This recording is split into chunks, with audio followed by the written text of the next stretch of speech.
नमस्कार साथियों, आज का जो आपका टॉपिक है वो टेंस, उसके अंदर है past indefinite tense. Past indefinite का जो अर्थ होता है वो होता है भूतकाल। ठीक है, यानी इसको बोलेंगे अनिश्चित भूतकाल। यानी पास्ट इंडेफिनेट टेंस को हम किस नाम से जानते हैं? अनिश्चित भूतकाल के नाम से। और इसी का दूसरा नाम बोलते हैं पास्ट सिंपल टेंस। कौन सा बोलते हैं? Past simple tense. यानी इसको दो नामों से पुकारा जाता है, कहा जाता है पास्ट इंडेफिनेट टेंस या पास्ट सिंपल टेंस। इसको हिंदी में बोलते हैं अनिश्चित भूतकाल। तो आगे देखिए, अब हमें सिर्फ इंग्लिश में ध्यान रखना है। हमारा टेंस का क्या नाम है? Past indefinite tense. आज का जो हमारा ये टेंस है वो कौन सा है? Past indefinite tense. सबसे पहले इसकी जो पहचान आती है उसके बारे में आपको ध्यान रखना है। मैं आपको यहाँ पे बता देता हूँ पास्ट इंडेफिनेट की पहचान। तो यानी इस टेंस में ऐसी घटनाओं का वर्णन होता है, ऐसी गतिविधियों या घटनाओं को बताते हैं जो पास्ट में घटित हुई है। तो इन टेंसों के अंदर यानी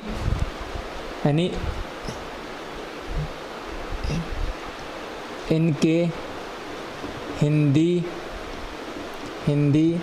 वाक्यों की क्रियाओं के अंत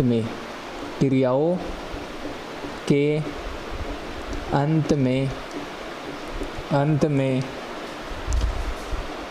ताथा, तिथि, ते थे। ठीक है, अथवा या यानी आ और ई इत्यादि शब्द आते हैं। यानी एक बार ज़रा ध्यान से देखिए, हमारा जो आज का टेंस है वो पास्ट इंडेफिनेट टेंस है।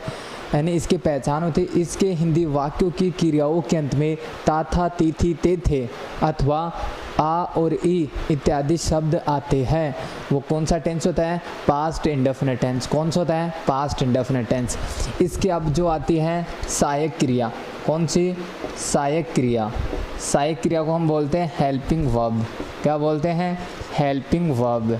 हेल्पिंग वर्ब कौन सी होती है? तो अच्छी तरीके से देखिए, पास्ट इंडेफिनेट की जो हेल्पिंग वर्ब होती है वो कौन सी होती है? डिड। कौन सी होती है? डिड। यानी आपको ध्यान रखना है सभी कर्ताओं के साथ। यानी हमारे जितने भी सब्जेक्ट होते हैं ना उनके साथ हम किसका यूज करेंगे? डिड का। अब हमारी आती है मेन वर्ब। क्या आती है? मेन वर्ब यानी मुख्य क्रिया। इसके अंदर ध्यान रखना है ये क्या होती है? यानी मेन वर्ब में आपको ध्यान रखना है हमेशा पास्ट इंडेफिनेट टेंस में जो मेन वर्ब होते हैं वो वर्ब की कौन सी फॉर्म होती है? Second form. यानी हमेशा यानी पास्ट इंडेफिनेट टेंस में कौन सी वर्ब काम में ली जाती है? वर्ब की सेकंड फॉर्म। अब मेरी बात ये सुनिए कि आपको देखो ये तो पता है इसकी डिड है, तो आपको ये ध्यान रखना है इसके अंदर चाहे सिंगुलर है चाहे प्लूरल है, सभी के साथ हम कौन सी काम में लेंगे? डिड। अब इसमें जो आपको क्या है, हम सेंटेंस बनाएंगे तो ध्यान रखना है कि जब भी मैं यहाँ पे लिख देता हूँ इसमें, जब भी हम अफर्मेटिव सेंटेंस बनाएंगे तो हम हेल्पिंग वर्ब यानी जो एच बी होती है डिड, है ना, डिड हेल्पिंग वर्ब काम में नहीं लेंगे। यानी आपको एक ध्यान रखना है, ये बात आपको ध्यान रखनी है। नंबर 1 पॉइंट इसमें कि जब भी हम अफर्मेटिव सेंटेंस बनाएंगे तो हम हेल्पिंग वर्ब जो डिड वो काम में नहीं लेंगे। मेरी बात समझ में आ रही है?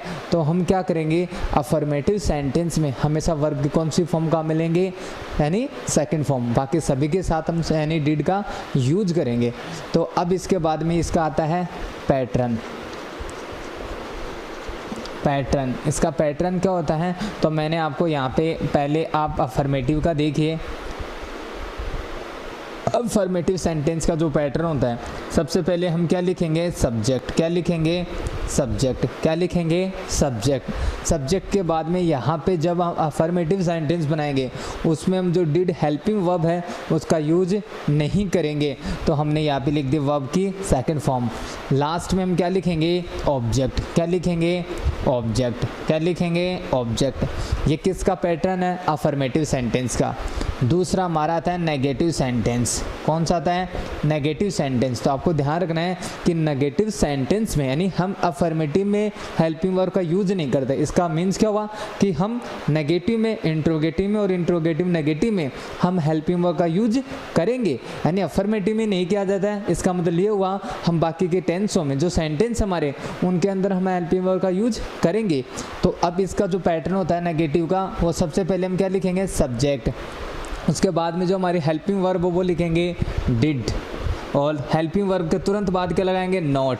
और हम अब क्या लिखेंगे, वर्ब की फर्स्ट फॉर्म प्लस ऑब्जेक्ट। क्या लिखेंगे, वर्ब की first form plus object. Last में हमारा इंट्रोगेटिव सेंटेंस। इंट्रोगेटिव सेंटेंस तो ध्यान रखना आपको, इंट्रोगेटिव सेंटेंस में हेल्पिंग वर्ब को सब्जेक्ट से पहले लिखा जाता है, तो हमने हेल्पिंग वर्ब लिख दी डिड। फिर हम क्या लिखेंगे, सब्जेक्ट। फिर वर्ब कौन से काम में लेंगे, हमेशा वर्ब की फर्स्ट फॉर्म, लास्ट में ऑब्जेक्ट और क्वेश्चन मार्क। फिर क्या लिखेंगे, क्वेश्चन मार्क। आगे हम काम में लेंगे इंट्रोगेटिव नेगेटिव सेंटेंस, तो उसको कैसे बनाएंगे, हेल्पिंग वर्ब को लिखेंगे, उसके बाद में हम क्या लिखेंगे, सब्जेक्ट, और सब्जेक्ट के तुरंत बाद क्या लगाएंगे, नॉट। फिर वर्ब के फर्स्ट फॉर्म, लास्ट में ऑब्जेक्ट। क्या लिखेंगे, ऑब्जेक्ट। मैं यहाँ पे एक सेंटेंस यहाँ पे मैं आपको समझा देता हूँ इसका। तो जैसे राधिका खाना खाती थी। राधिका खाना खाती थी। मैंने एक सेंटेंस लिखा, राधिका खाना खाती थी। अब इसके हम चारों सेंटेंस बनाएंगे, affirmative negative interrogative interrogative negative. तो हमें सबसे पहले अफर्मेटिव बनाएंगे तो हमें क्या चाहिए, सब्जेक्ट। सब्जेक्ट क्या है, राधिका। क्या नाम है, राधिका। राधिका है, तो आपको ध्यान रखना है। अब हमें क्या चाहिए, वर्ब की सेकंड फॉर्म। ये ती है तो पहचान है हमारी, देखो यहाँ पे दे रखा है। अब हमें क्या करना है, ना है ना, ये ती तो हटा देंगे, यहाँ पे क्या लगा देंगे, ना। तो क्या हो गया, खाना। खाना को हम इंग्लिश में क्या बोलते हैं, इट। क्या बोलते हैं, इट। हमें कौन सी फॉर्म चाहिए यहाँ पे, सेकंड फॉर्म। तो इट के सेकंड फॉर्म क्या होती है, देखो first form eat, second form ate, third form eaten. क्या होती है, इटन। हमें कौन सी फॉर्म चाहिए, सेकंड फॉर्म। वहाँ पे सेकंड फॉर्म दे रखे तो हम लिखेंगे एट। हमें लास्ट में क्या चाहिए, ऑब्जेक्ट। क्या बच गया, खाना, तो क्या बोलते हैं, फूड। क्या बोलते हैं, फूड। उसके बाद में हमें क्या लिखेंगे, हमें नेगेटिव बनाएंगे तो हम लिखेंगे राधिका डिड, हेल्पिंग वर्ब लिखेंगे, फिर क्या लिखेंगे, नॉट। फिर वर्ब के फर्स्ट फॉर्म इट, फूड।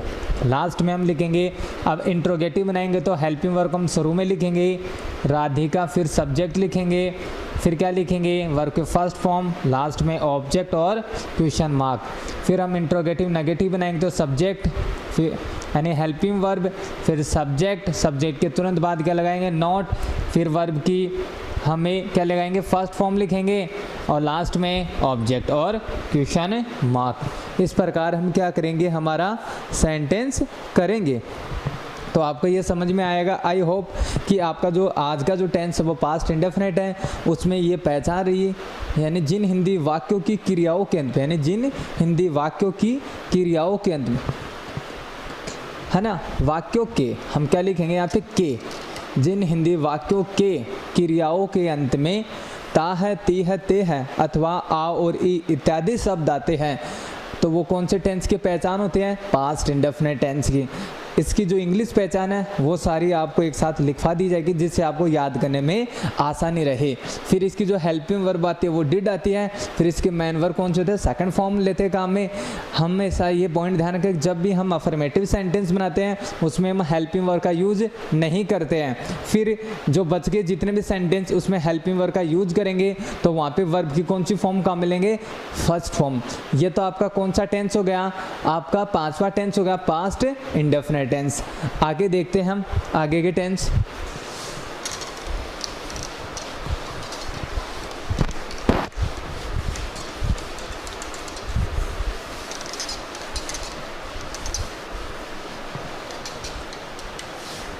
ठीक है, आगे हमारा जो टेंस है वह है पास्ट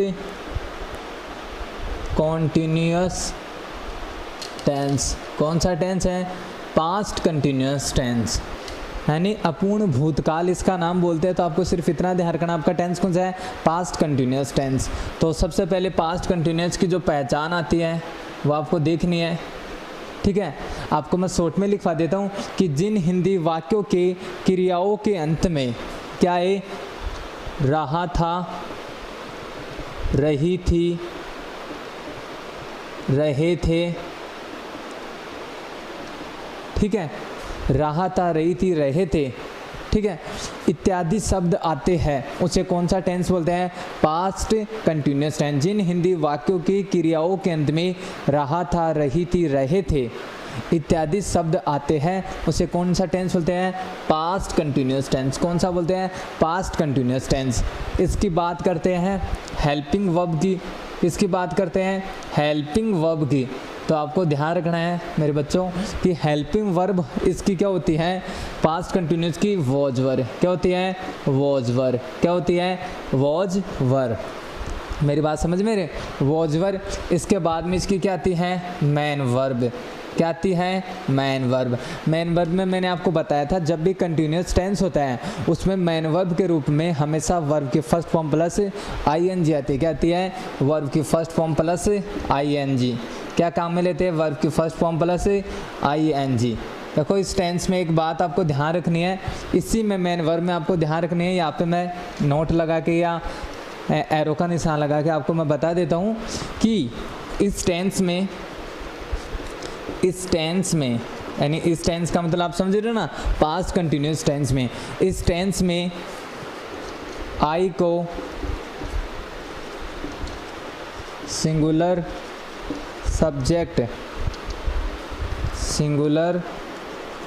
सब्जेक्ट यानी एक वचन करता यानी सिंगुलर सब्जेक्ट माना जाता है। इसलिए आई के साथ हम वॉज का प्रयोग करेंगे। ध्यान रखना कि पास्ट कंटिन्यूअस टेंस में आई को एक वचन माना जाता है, इसलिए आई के साथ क्या आता है, वॉज। ये इतनी सी बात आपके समझ में आ रही है। उसके बाद में आपका पैटर्न आता है। पैटर्न आपके जो पहला है अफर्मेटिव सेंटेंस का जो पैटर्न होता है वह आपको ध्यान में रखना है। इसके अंदर आपको सबसे पहले लिखना है सब्जेक्ट। क्या लिखेंगे, सब्जेक्ट। उसके बाद में हम लिखेंगे हेल्पिंग वर्ब। हेल्पिंग वर्ब क्या होती है, वाज और वर। आपको देखो इसमें ही ध्यान रखना है, सिंगुलर कब काम में लिए, जब सिंगुलर सब्जेक्ट होते हैं तो कौन सी काम में लेते हैं, वाज। जब सिंगुलर सब्जेक्ट होते हैं तो कौन सी काम में लेते हैं, वॉज। तो कौन कौन से थे, ही, सी, इट, व, नेम। ये क्या होता है, सिंगुलर सब्जेक्ट है। और इसी के अंदर क्या, आई को भी क्या माना जाता है, एक वचन माना जाता है, सिंगुलर। तो इनके साथ क्या आएगी, वाज। क्या आएगी, वाज। यानी ही, सी, इट, व, नेम। और आई के साथ यहाँ पे क्या यूज में लेंगे, वाज। और रही बात हमारी वर्ब की, तो प्लूरल सब्जेक्ट होते हैं कौन से, वी, यू, दे। ये क्या होता है प्लूरल सब्जेक्ट, इनके साथ क्या काम मिलेंगे वर, यानी एक वचन होंगे तो हम वाज काम मिलेंगे और प्लूरल, और अगर बहुवचन होंगे तो कौन सी काम मिलेंगे वर। अब देखिए हम अफर्मेटिव सेंटेंस बनाएंगे तो हम क्या लिखेंगे, सबसे पहले सब्जेक्ट, फिर हेल्पिंग वर्ब वाज वर्ब, फिर मेन वर्ब क्या है वर्ब के फर्स्ट फॉर्म प्लस ing, और लास्ट में क्या लिखेंगे ऑब्जेक्ट। फिर इसका नेगेटिव सेंटेंस बनाएंगे तो कौन सा हो गया हमारे सब्जेक्ट, उसके बाद में हम लिखेंगे हेल्पिंग वर्ब, हेल्पिंग वर्ब के तुरंत बाद क्या लगाएंगे नॉट, फिर वर्ब के फर्स्ट फॉर्म प्लस ing, और लास्ट में ऑब्जेक्ट। फिर हम लिखेंगे इंट्रोगेटिव नेगेटिव सेंटेंस, ये तीसरा है, तो हम इसको हेल्पिंग वर्ब को पहले लिखेंगे, ठीक है, हेल्पिंग वर्ब को हम पहले लिखेंगे, उसके तुरंत बाद सब्जेक्ट, फिर मेन वर्ब, वर्ब के first form plus ing, last में ऑब्जेक्ट और क्वेश्चन मार्क, और इसके बाद में लिखेंगे इंट्रोगेटिव नेगेटिव सेंटेंस। सबसे पहले हम हेल्पिंग वर्ब, उसके बाद में हम लिखेंगे सब्जेक्ट, उसके बाद में नॉट, फिर वर्ब की फर्स्ट फॉर्म प्लस ing, और लास्ट में ऑब्जेक्ट, क्या लिखेंगे ऑब्जेक्ट और क्वेश्चन मार्क। ये आपके पास्ट कंटिन्यूस टेंस के क्या है, सभी वो जो सेंटेंस हैं उनके पैटर्न है, इनको देख के आपको करना है कि अफर्मेटिव कौन सा होता है, नेगेटिव कौन सा होता है, इंट्रोगेटिव कौन सा होता है, इंट्रोगेटिव नेगेटिव, ये आपको अच्छी तरीके से देखने हैं और इनको याद भी करना है, क्योंकि जैसे आप नेक्स्ट टॉपिक पढ़ोगे पैसिव वॉइस नरेशन, उनके अंदर इनकी हेल्पिंग वर्ब बहुत ज़्यादा काम आएगी। आपको पूछा जाएगा पास्ट कंटिन्यूस की क्या होती है वॉज वर्ब, पास्ट इंडेफिनिट की क्या होती है डिड होती है, प्रेजेंट कंटिन्यूस की कौन सी होती है, प्रेजेंट इंडेफिनिट की कौन सी होती है। तो जितनी भी ये हेल्पिंग वर्ब है हमें वो याद होनी चाहिए, जिससे हम एग्ज़ाम के लिए अच्छी तरीके से प्रिपेयर हो सके। तो ठीक है, आगे देखिए यहाँ पे एग्जाम्पल, वे रसोई में चावल पका रहे थे। ये हमारा सेंटेंस क्या है, वे रसोई में चावल पका रहे थे। तो इस सेंटेंस को हमें इसके अकॉर्डिंग बनाना है, तो मैं आपको सेंटेंस बता देता हूँ। वे को हमारा सब्जेक्ट क्या है वे, तो इसको इंग्लिश में क्या बोलते हैं दे, दे हमारा सब्जेक्ट हो गया। हमें क्या चाहिए हेल्पिंग वर्ब है, तो हमारा सब्जेक्ट प्लूरल है तो हमें हेल्पिंग वर्ब कौन चाहिए, वर, सिंगुलर रहता तो वाज, तो हम लिख दिए वर, दे वर, ठीक है। हमें अब क्या चाहिए वर्ब के फर्स्ट फॉर्म प्लस ing, तो रहे थे ये तो क्या है पहचान है। इसके देखो पकाना, पकाना को इंग्लिश में क्या बोलते हैं कुक, क्या बोलते हैं कुक है। अब इसके क्या लगा ing, तो कुकिंग, लास्ट में क्या बच गया ऑब्जेक्ट, तो क्या लिखेंगे राइस, रसोई में तो इन द किचन, क्या लिखेंगे इन द किचन। इसका नेगेटिव बनाना है तो लिखेंगे they were not cooking rice in the kitchen. आगे हेल्पिंग वर्ब को पहले लिखेंगे, ठीक है, तो लिखेंगे they were they cooking rice in the kitchen. Last में क्वेश्चन मार्क, फिर लिखेंगे वर दे, सब्जेक्ट के तुरंत बाद क्या लगाएंगे not cooking rice in the kitchen, और लास्ट में क्वेश्चन मार्क। ये आपके मैंने एक सेंटेंस के 4 बना दिए, आप और भी प्रैक्टिस कर सकते हो बना के। तो ये आपका कौन सा टेंस हो गया पास्ट कंटिन्यूस टेंस। आगे हम जो बात करते हैं पास्ट परफेक्ट की,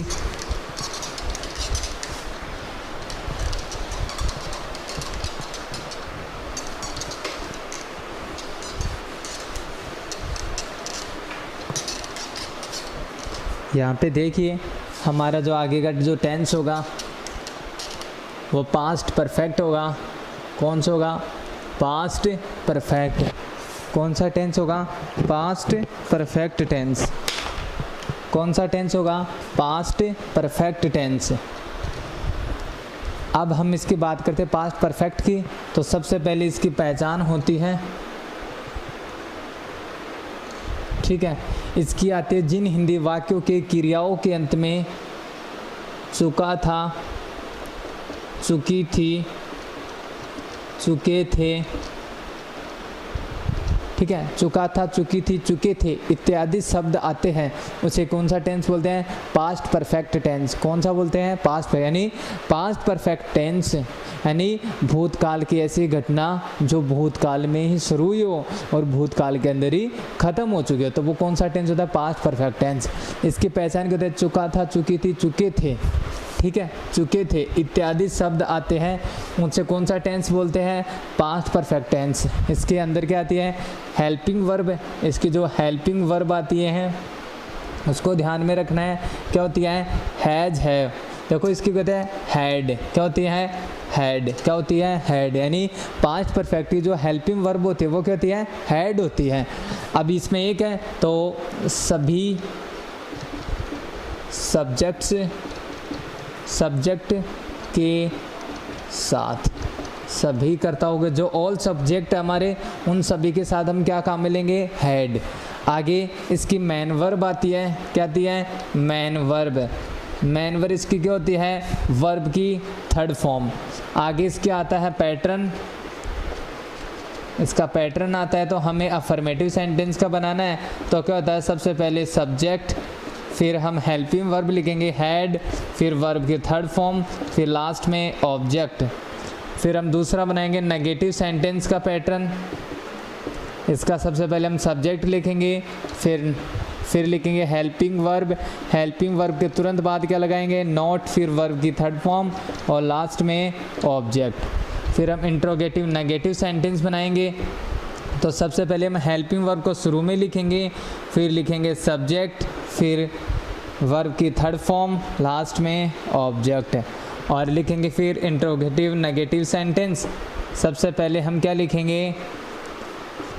हेल्पिंग वर्ब, फिर सब्जेक्ट के तुरंत बाद क्या लगाएंगे? नॉट, फिर वर्ब की थर्ड फॉर्म, फिर लास्ट में क्या लगाएंगे?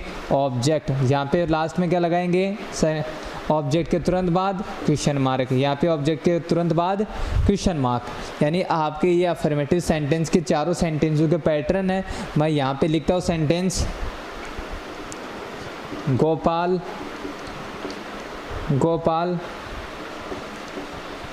विद्यालय में जा चुका था। गोपाल विद्यालय में जा चुका था हमारे एक सेंटेंस है, इसके अकॉर्डिंग हमें 4 बनाने हैं। तो सबसे पहले अफर्मेटिव बनाएंगे तो हमें क्या चाहिए? सब्जेक्ट। सब्जेक्ट हमारा शुरू में है गोपाल, क्या है? गोपाल। अब सिंगुलर है प्लूरल, सभी के साथ क्या लिखेंगे? हैड। तो हम लिखेंगे गोपाल हैड, फिर वर्ब की कौन सी फॉर्म? Third form.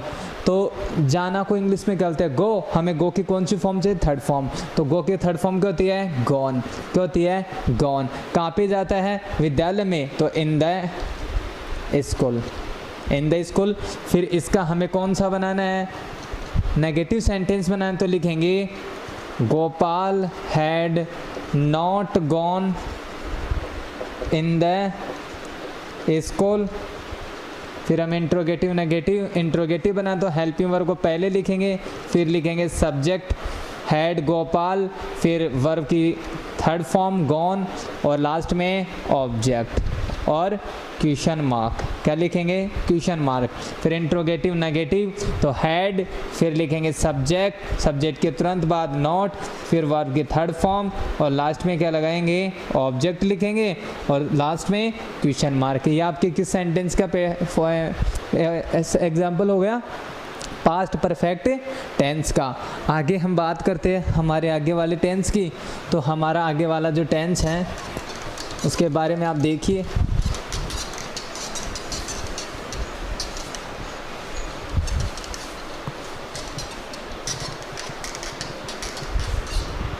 आगे जो हमारा टेंस होगा वो होगा पास्ट परफेक्ट कॉन्टिन्यूअस टेंस। कौन सा होगा? Past perfect continuous tense. इसके बारे में आप देखिए। तो सबसे पहले इसकी जो पहचान आती है वो ध्यान रखना, से रहा था, से रही थी, से रहे थे, ठीक है, और से हाँ इतना ही ध्यान रखना आपको, से रहा था, से रही थी और से रहे थे, यानी जिन हिंदी वाक्यों के क्रियाओं के अंत में से रहा था, से रही थी, से रहे थे इत्यादि शब्द आते हैं उसे कौन सा टेंस बोलते हैं? Past perfect continuous tense. इसके अब आती है हेल्पिंग वर्ब, तो हेल्पिंग वर्ब को शॉर्ट में बोलते हैं एचबी, यानी पास्ट परफेक्ट कॉन्टिन्यूअस टेंस की हेल्पिंग वर्ब आती है हैड बीन। क्या होती है? Had been. और ये भी सभी कर्ताओं के साथ, क्या सभी कर्ता के, ऑल सब्जेक्ट के साथ कहेगी ये हेल्पिंग, सभी कर्ताओं के साथ हम कौन सी हेल्पिंग वर्ब का यूज करेंगे? Had been. इसके बाद में आती है इसकी मेन वर्ब, तो मेन वर्ब में आपको ध्यान रखना कंटिन्यूअस टेंस आ गया तो वर्ब की फर्स्ट फॉर्म प्लस आईएनजी। इस टेंस में ध्यान रखना, यहाँ पे लिख देता हूँ, इस टेंस में समय दिया हुआ होता है, इसलिए सिंस फॉर का प्रयोग करते हैं। क्या करते हैं? सिंस फॉर का। इस टेंस में टाइम दिया गया होता है, इसलिए हम इसमें किसका प्रयोग करेंगे? सिंस फॉर का। अब इसके बाद में इसका आता है पैटर्न, तो पैटर्न होता है अफर्मेटिव का। यहाँ पे सब्जेक्ट प्लस हेल्पिंग वर्ब होती है हैड बीन, फिर मेन वर्ब की first form plus ING, last में ऑब्जेक्ट, फिर आपको सिंस फॉर प्लस टाइम, ये आपको अफर्मेटिव का होता है। फिर नेगेटिव सेंटेंस का सब्जेक्ट प्लस हेल्पिंग वर्ब, यानी यहाँ पे हैड बीन, यानी नोट का आप लगा हैड और प्लस बीन के बीच में, तो हैड प्लस नॉट और प्लस बीन, यानी हैड और बीन के बीच में क्या लगता है? नॉट। फिर लिखेंगे वर्ब की first form plus ING, last में ऑब्जेक्ट, फिर सिंस फॉर, फिर क्या लिखेंगे? टाइम। आगे हमारा है इंट्रोगेटिव सेंटेंस, तो हेल्पिंग वर्ब को पहले लिखेंगे तो हैड पहले लिखेंगे, उसके बाद में क्या लिखेंगे? सब्जेक्ट, और सब्जेक्ट के तुरंत बाद क्या लिखेंगे? बीन, फिर वर्ब के first form plus ING, last में हम क्या लिखेंगे? ऑब्जेक्ट, फिर सिंस फॉर प्लस टाइम, और लास्ट में क्वेश्चन मार्क। फिर लिखेंगे इंट्रोगेटिव नेगेटिव सेंटेंस का पैटर्न होता है हैड प्लस सब्जेक्ट, सब्जेक्ट के तुरंत बाद क्या लगाएंगे? नॉट प्लस बीन, फिर वर्ब के first form plus ING, last में क्या लिखेंगे? ऑब्जेक्ट, और फिर सिंस फॉर प्लस टाइम और क्वेश्चन मार्क। मैं यहाँ पे आपको सेंटेंस बता देता हूँ, देखिए इसको मैं यहाँ पे लिख देता हूँ आपको सेंटेंस जिससे आप समझ सको।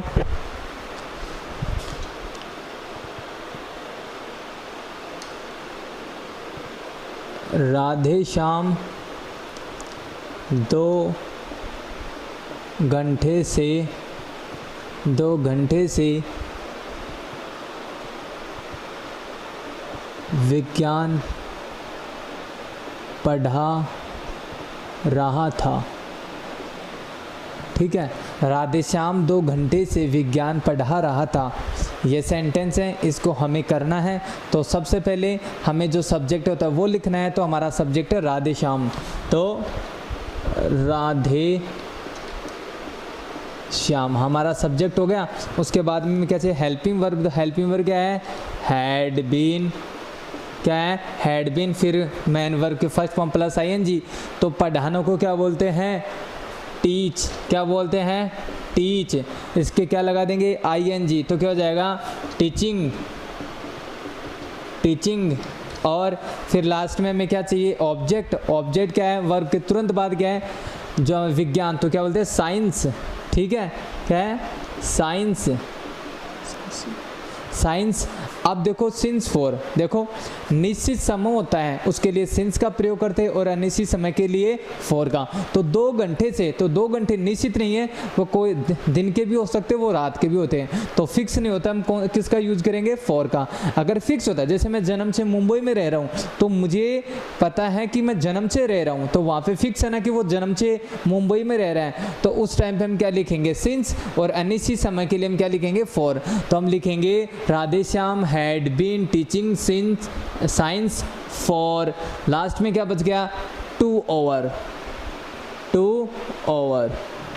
ठीक है, आगे हमारा नेगेटिव सेंटेंस बनाएंगे, तो राधेश्याम हैड, और हैड के बाद में क्या लगाएंगे, नॉट प्लस बीन, फिर टीचिंग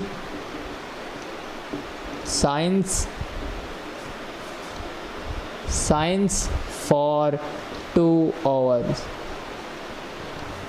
आगे लिखेंगे इंट्रोगेटिव बनाएंगे, तो हम लिखेंगे राधेश है, पहले सब्जेक्ट लिखेंगे, हमारे हेल्पिंग वर्ब लिखेंगे हैड, हेल्पिंग वर्ब के तुरंत बाद सब्जेक्ट राधेश्याम, उसके तुरंत बाद बीन, फिर teaching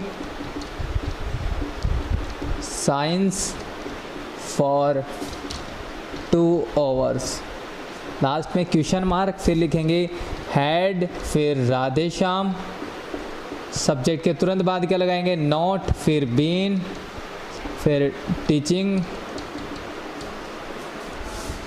science for 2 hours, last में क्वेश्चन